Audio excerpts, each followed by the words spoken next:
Bismillahirrahmanirrahim. Assalamualaikum warahmatullahi wabarakatuh. Perkenalkan, nama saya Ainur Hasanah dari kelas PTIK karyawan semester 5.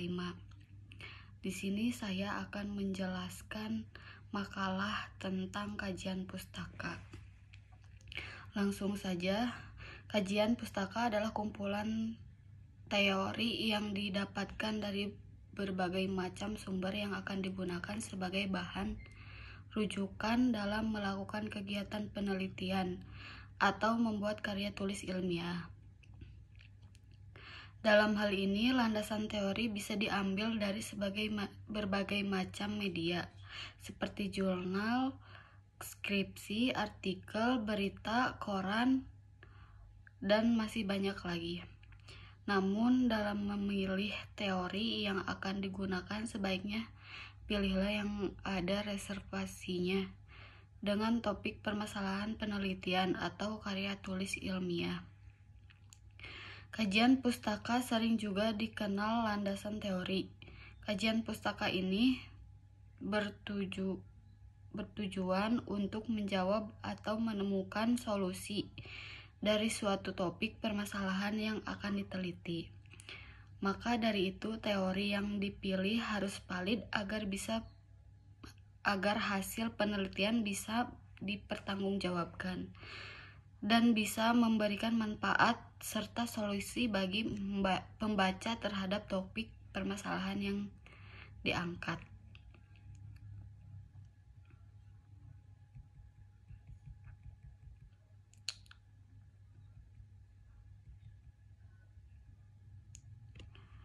Dikarenakan kajian pustaka sangat penting dalam proses penelitian dan pembuat karya tulis ilmiah, maka kajian pustaka harus ada.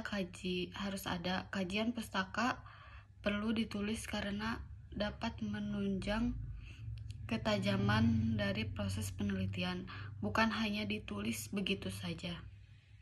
Tetapi kajian pustaka juga harus dijelaskan dengan bahasa ilmiah, tetapi mudah dipahami, agar pembaca memahami maksud jawaban atau analisis dan penelitian tersebut. Oleh sebab itu, dapat dikatakan bahwa kajian pustaka adalah salah bagian penting yang ada dalam proses penelitian atau karya tulis ilmiah. Tanpa adanya kajian pustaka, maka proses penelitian atau karya tulis ilmiah yang dilakukan bisa melenceng dari topik permasalahan, sehingga hasil penelitian menjadi kurang maksimal. Selain itu, tanpa adanya kajian pustaka, maka penulis atau bahkan pembaca akan kesulitan dalam menangkap garis besar dari proses penelitian yang telah dilakukan. Dengan kata lain, proses penelitian yang dilakukan sudah tidak sesuai dengan tujuan awal. Maka dari itu, yang pernah lupa untuk memasukkan kajian pustaka ketika sedang ingin melakukan proses penelitian atau karya tulis ilmiah.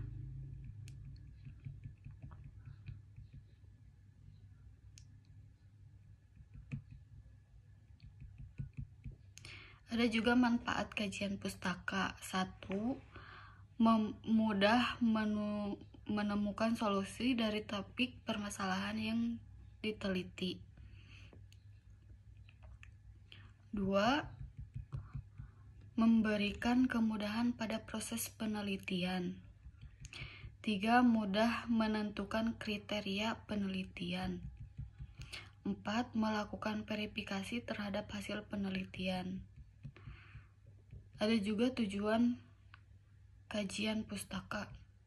Selain memiliki manfaat, kajian pustaka juga memiliki beberapa tujuan, diantaranya 1. Untuk memahami suatu permasalahan yang relevan dengan topik pembahasan penelitian sehingga bisa menghasilkan penelitian yang solutif. 2. Untuk melakukan peninjauan terhadap topik pembahasan yang akan diteliti atau dianalisis lewat literatur atau karya tulis. Untuk mengetahui para peneliti sebelumnya yang sudah melakukan penelitian dengan topik pembahasan atau topik permasalahan yang sama. 4. Untuk mengetahui sekaligus memahami setiap teori yang akan digunakan sebagai literatur pada proses penelitian yang sedang dilakukan yang kemudian akan dituliskan. 5. Bertujuan untuk penentuan sikap pada saat melakukan penelitian yang sudah dilakukan dan diselesaikan hasilnya tidak sesuai dengan apa yang diharapkan atau tidak sesuai dengan tujuan utama dari penelitian. Dalam dunia akademik dan penelitian, tinjauan pustaka merupakan suatu hal yang harus ada. Dengan adanya tinjauan pustaka membuktikan bahwa di dunia ini tidak ada hal yang benar-benar baru.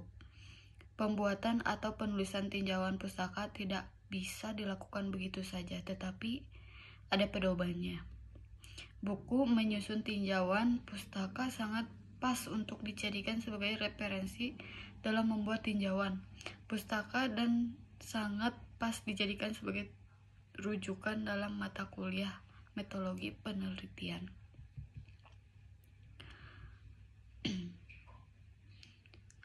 Fungsinya kajian pustaka, selain adanya tujuan dan membuat kajian pustaka, ternyata ada juga fungsi kajian pustaka terutama dalam penelitian. 1. Memudahkan peneliti dalam memberikan penjelasan terhadap metode dan teknik yang digunakan ketika sedang melakukan penelitian. Menjelaskan berbagai macam penelitian yang pernah dilakukan sebelumnya dengan topik permasalahan yang sama pada penelitian yang sedang dilakukan. Memberikan penjelasan sekaligus penggambaran terhadap semua data yang sudah dijadikan sebagai rujukan dalam penelitian atau karya tulis ilmiah, membuktikan keaslian dari peneliti yang sedang dilakukan dan bisa dipertanggungjawabkan. Terakhir, menjelaskan beberapa ide dan pendekatan yang sudah dilakukan sebelumnya. Ada juga jenis kajian pustaka. Yang pertama, kajian pustaka kualitatif. Yang kedua, kajian pustaka kuantitatif. Yang ketiga, kajian pustaka teori normatif. Yang keempat, kajian pustaka campuran. Mungkin cukup sekian dari saya. Wabillahi taufiq wal hidayah. Wassalamualaikum warahmatullahi wabarakatuh.